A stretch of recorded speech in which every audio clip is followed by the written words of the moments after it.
On the show this week, after a 6-year absence, the Honda Civic is back. But can it live up to the high watermark set by its predecessor? And we drive Mercedes' luxury MPV, the V-class.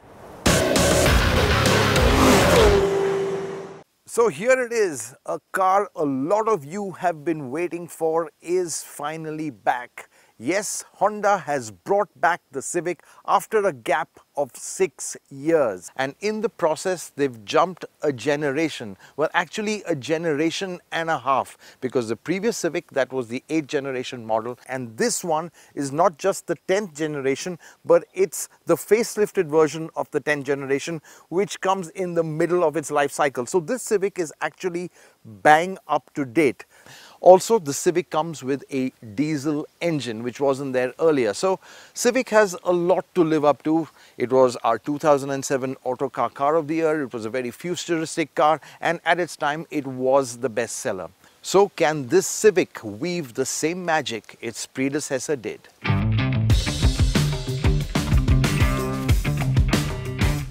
For starters, the Civic looks really distinctive. And though it's not as mold-breaking as the previous car, it's a car that will certainly draw attention. The sculpted bonnet looks great, the grille looks strong, and it's flanked by high-tech looking lights. And there are lots of cuts and creases across the bodywork to give it character. What really stands out though is the way the roofline sharply drops at the rear, giving the Civic a coupe-like look. And that distinctive rear is nicely rounded off with the striking C-shaped rear lights. Top spec Civics come with 17-inch alloys which look great on this car and help the overall proportions. So as you can see, it's retained its sporty looks and that hunkered down stance, but this time Honda has very wisely jacked up the ground clearance, because that was a serious issue with the earlier car. Now to get to the business end of the Civic, which is the driver's seat. Now the Civic, like before, has a great driving position. This time you've got an electrical powered seat, so it's really easy to find the right driving position. The instrumentation, digital this time, superb clarity, great visibility outside. You sit nice and low, and the dashboard, the way it's designed, and the sort of high center console, it just wraps itself around you, and that really makes you feel special. But the sporty feel hasn't come at the cost of practicality, because the Civic abounds with a lot of storage space. Well, you've got an electronic parking brake over here, which is a first in its class. But what that does is it frees up the center console. You don't have the lever anymore. So there's really lots of storage space in here. The glove box also pretty spacious. A nice rubberized shelf over here, large door bin. So really you can put a lot of stuff in there. The only issue is that the USB port is a little difficult to access, but once you do, you're good to go. But before driving off, let's have a look at the equipment list. It's pretty comprehensive by segment standards, with the likes of LED headlamps, a power driver's seat, a digital instrument cluster, a sunroof, and 6 airbags. And there's also Honda's innovative lane watch camera feature. There are also some segment first features like a remote engine start, the car auto locks when you walk away with the key, and of course the electronic parking brake we just spoke about earlier. However, there are some features the Civic misses out on that you'll find in rivals, like cool seats, driver seat memory, front parking sensors, and a proximity-based boot opening.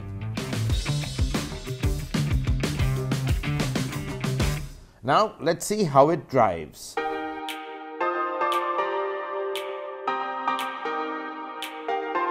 So this petrol Civic I'm driving, it comes with a 1.8 litre engine. It's actually the same 1.8 litre as in the previous Civic, but this one's got more power. It's around 140 horsepower. The intake and exhaust manifolds have been tuned. It's a little bit more responsive as well. But the thing is that this engine only comes with a CVT. You can't have it with a manual, because Honda globally do not offer this engine with a manual transmission at all. And yes, a CVT. I was a bit worried too, because a car with sporting pretensions, CVT is something you associate with a jazz runabout. But I have to say that Honda has done an amazingly good job with this transmission. Yes, there is a wee bit of rubber band effect, but quite honestly, this transmission is quite responsive, and the steps they've put in 7-speed, they feel like almost like a manual gearbox when you use the paddles. The only issue is that this engine has got a really flat mid-range. There's just no mid-range punch at all. You have to rev it to get the most out of it, and that leads me to ask a question. Honda, why don't you give the 1.5 turbo at least as an option? You want that turbo mid-range punch, especially in a car that begs to be driven hard like this one. But when you don't want to drive it hard and simply cruise along, you'll notice how quiet the Civic is. This engine is really refined. There's also hardly any wind or suspension noise, and it's only on a coarse surface that road noise can be heard. Dynamics, this is one area the Civic really shines. Now dynamically, Honda have really got it spot on with the Civic again, and it will bring a smile to your face because it starts with the steering, which has got a lovely heft to it. It's very responsive, even off-center, and chucking it into corners it's absolutely superb fun.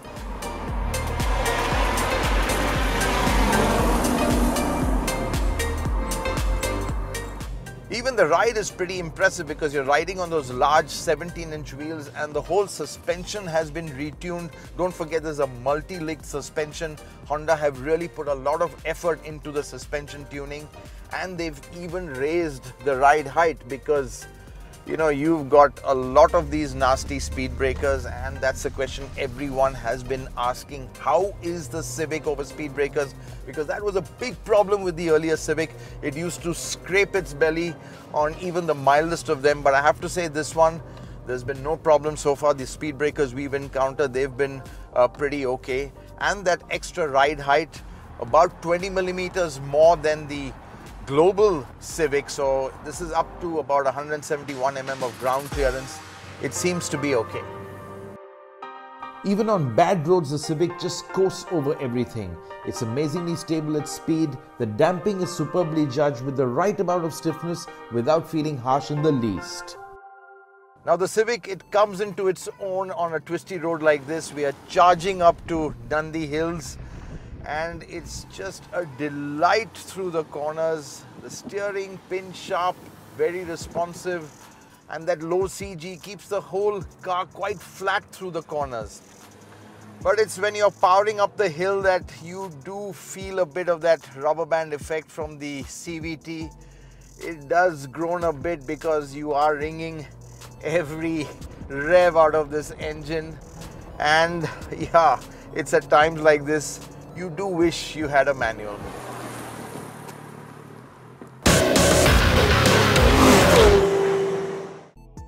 Okay, that's enough fun for now, and it's time to calm down, which means having a go in the diesel Civic, which I suspect will appeal more to the chauffeur-driven lot. So let's start at the back. You have to drop yourself into the rear seat of the Civic, which is quite low. So for elderly people to get in and out could be a bit of an effort. But once you're in here, I have to say the space is quite terrific. I mean, legroom is fantastic, and even the seat position is pretty good. Typically you'd sit in a knees up position, but because the floor is quite low, you're quite comfortable, good under thigh support. Headroom, yes, it will be a bit of an issue for tall people because the roof, the way it slopes, it really cuts into the headroom right at the back. And the window also is a bit small. Not the best chauffeur-driven car. You don't even have any charging sockets. And if you remember, the previous Civic, it even had audio controls at the back over here. That's gone, but you get a pair of cup holders. Let's have a look at the boot too, which is far more spacious than the Civic's stubby boot lid suggests. And as you can see, it's big enough for a couple of large bags. Time to get back into the front seat. Now this Civic diesel, it has the same 1.6 diesel as in the CR-V, which produces 120 horsepower. Now that didn't seem like much in the CR-V, but in this Civic, which is around 300 kilos lighter and has this 6-speed short throw gearbox, it feels a lot more energetic, a lot more sprightly. So it's fairly responsive, it revs fairly freely. You do miss that punch in the mid-range, that kick which turbo diesels are known for. This is more of a linear power delivery, and what blunts performance a bit also is that the gearing is pretty tall. It's on the tall side, obviously done for fuel economy, which incidentally is class leading. So is the new Civic a generation and a half better than its predecessor? Well, the engines, they could have been a bit stronger. Both the diesel and the petrol could do with a bit more punch, and I wish we had more transmission options. In the sense, I wish the petrol had a manual and the diesel had an automatic. And if you're looking at a purely chauffeur-driven car, the Civic isn't actually ideal. But if you're looking for a car to drive, I can tell you the Civic will put a smile on your face like not many other cars in its category. It's so hunkered down, it handles brilliantly, it's very sporty in the way it feels, and show it a twisty road and you won't stop smiling. So in that sense, the Civic does live up to what its loyalists expect it to, and with this new generation, given the breadth of its appeals, it could attract many more fans into its fold. This is the Mercedes-Benz V-class, and it's what happens when a luxury car maker goes all out and makes an MPV. It's meant to focus on space, practicality and comfort, and it's also very luxurious. But who exactly is it for? What's it doing here? That's what I'm going to try to find out. So, as with most of our reviews, let's start with what it looks like on the outside. Well, at 5,140 mm long and 1,880 mm tall, it certainly is a whole lot of car. And yes, there's not a lot to it from the B pillar backward, but you have to applaud their attempt to draw your attention at the front with the big star on the grille and the swept back full LED headlamps. And such a big car must surely be a handful out on the road, right?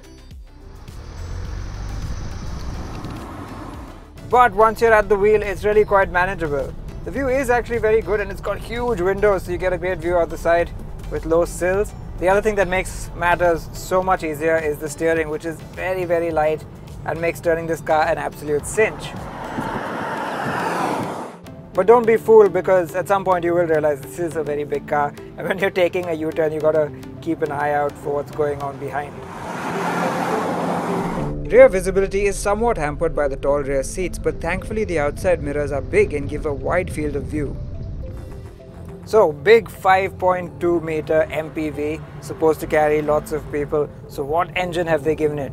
Is it a V6 diesel? No, it's a 4-cylinder diesel, and it's mated to a 7-speed auto. But it's not the new generation 2-liter engine from the C-Class, E-Class and CLS, it's the old generation 2.1-liter engine. Which is unusual because internationally, barely a week after the India launch, Mercedes unveiled an updated V-Class with the new engine and the new 9-speed auto. But like the new engine, they have made this one BS6 ready, and yes, that also means it comes with an AdBlue tank next to the fuel filler cap. The motor outputs 163 HP and 380 Nm, which is less than even a C220D. But how does that feel in the real world? So the car is empty right now, so all the weight it has to lug around is itself and me. But let me just put it into sport mode, which seems really ironic in an MPV, and see what it's got, right? Power delivery is quite gentle and linear, and that's actually a good thing. The last thing you want is your passengers being jolted around in the back, right? Takes a little while to get into its stride, but once you pick up some momentum, it'll move. Let's just hope it's the same once you load it up with people and luggage. I was about to go further, but I had a bit of a revelation. Do you know what? This just feels a little bit odd, doesn't it? I mean, this is a very special and unusual car, and I'm here trying to review it like a regular car. So what I think I'm going to do now is pull over and try and make a list of some really interesting things about this car. It's got a big boot. Now, even with all its seats in place, you can tell that the V-Class has a pretty substantially sized boot. You can stack a lot of stuff vertically, and the best part is it's got quite a low loading lip, so putting your stuff in isn't too hard. Then there's this rather sturdy parcel shelf, which you can remove entirely, but I'm not sure you'll want to, and there's a good reason for that. Say you've packed your boot up already and you've forgotten just the last few things to put in. What you can do instead is just flip open this tailgate and access the parcel shelf right here. With the parcel shelf, you also get these really neat baskets that fold out, and you can carry groceries, I suppose, or any number of things, but it's just a nice little convenient touch. It will confuse fuel pump attendants. Now here's another interesting bit. Because these doors slide all the way back here, they can't have the fuel filler cap where you expect it to be. So instead, what they've done is put the fuel filler cap over here. It is very much a luxury van. Now this may be a van, but they have also done their best to remind you that you're still in a Mercedes. There's lots of soft touch materials all around, nice brushed aluminium trim, and this huge slab of artificial wood on the dashboard. The front seats are powered with memory function and even heated. Still, overall, it's quite decently equipped.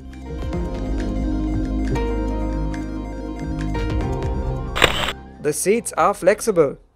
Now, one of the cool things about the V-Class, specifically this more luxurious variant of the V-Class, is that it has 4 rear seats that face one another in the back. Now, while that's very good in a boardroom kind of way, it might get a little bit frustrating. Say you don't want to look at somebody's face the whole way and you don't want to face backwards on your entire journey. Well, these seats are modular, they're on rails, they slide back and forth, and they can even be removed and turned around. However, that's not quite as easy as it sounds. You have to detach the seat from the rails, lift it out and turn it around, and though you could do it yourself, it might make sense to have a helping hand.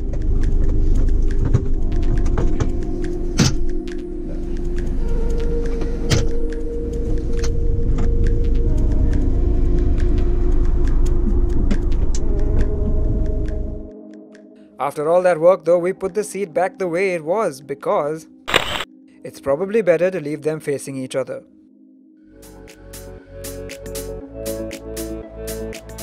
Now I find this two-facing two-seating arrangement quite interesting. You see, it reminds me a lot of a limousine from one of those big Hollywood movies. I feel like I'm either going to make a massive deal or be told by some mafia boss sitting over there that I will sleep with the fishes tomorrow. I like that each passenger gets their own dedicated AC vent and that the rear cabin has its own climate zone. I wish there were more charging options back here though. For your phones or your laptops, all you get is two 12-volt sockets for the back seat. And because the rear-facing seats are pressed up against the driver and front passenger, you'll have to jostle with them for a bit of comfort. So you might end up having to slide your seat a bit forward and sharing legroom with the person in front of you. The rear windows don't open. Now think about it, it's fine because this car is of course very well air conditioned, and in a modern luxury car, who opens their windows anyway? But if you wanted a bit of fresh air, you're gonna have to pull over to the side and hop out. What also doesn't help is that there are no sun blinds on these huge windows, which means you're always on display like you're in a big fishbowl. Anyway, as I was getting a bit uncomfortable going backwards, I swapped over to the other side. Now see this is the seat you want to be in. Facing the right way, with enough room to stretch out and a beautiful view out from just about every direction. I repositioned my seat for a bit more comfort, but there was only so much I could do. But that said, it's worth noting that these seats themselves objectively aren't really all that great, not by Mercedes standards anyway. They're not the thrones you'd find in the back of say an E-Class, and because they have to be slid up and down on rails, they are a bit slim and not quite as softly cushioned as you'd like. One thing I find really impressive about this is compared to other vans which feel really bouncy when they're unladen and they're not weighed down in the back, this one doesn't. This one feels nice and tied down and has a really plush, mature ride. So even when you're out on the highway at high speeds and it's just you in the back, you won't get tossed around too much.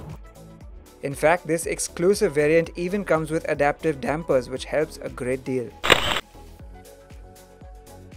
The inconspicuous looking center console between the back seats is more than meets the eye. If you slide it forward and fold it out, it opens up into a very useful table. You could use it for lunch, or as a place to keep your laptop, or you can take your office with you. Say you have a meeting, you don't want to go to the office and have this meeting. You'd rather be somewhere else, but you don't have the time to do both. Well, The easiest thing to do, and I think that's ultimately this car's piece de resistance, is you have the meeting in the van.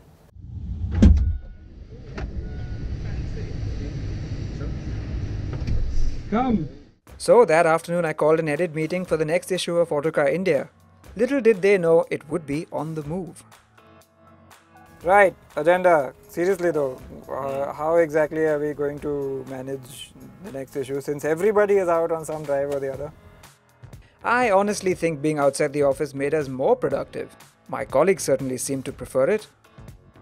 Why do I have a note There's that... more light here than our office. Yeah. And the scenery keeps changing. Yeah. And it's not as cold. Freezing. Yes. But they too had some testers' criticisms. This is Autocar after all.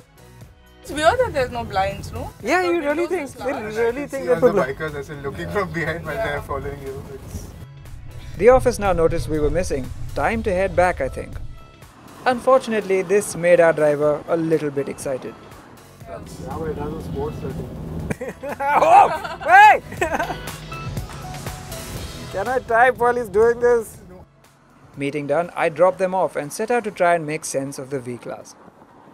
It's quite a funny thing driving this out on the road because people just don't know what to make of it. But can you blame them? Because a car like this, you really don't know where it belongs at first glance. It's an 82 lakh rupee MPV. And you thought the Innova was expensive. And in the same way we can no longer judge the Innova against lesser MPVs, we cannot judge the V-class against even the Innova. This is an altogether different league. It has some very unique applications, especially as a boardroom on wheels. I could also see it used as a luxury family car, great for long journeys, maybe to bring the in-laws and luggage along while you zip off ahead in your AMG. Mercedes chose to bring this car to India because of new government norms allowing car makers to import up to 2,500 units of a certain model without having to homologate them, saving precious time and money.